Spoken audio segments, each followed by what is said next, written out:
ভালো করে কষিয়ে নেই, তারপরে জল দেবো। জল দেওয়ার সময় তোমাদের আবার দেখাবো।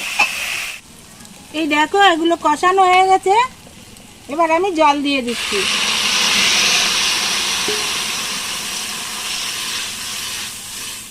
এবার ভালো করে জাল হোক, তোমাদের আবার দেখাবো।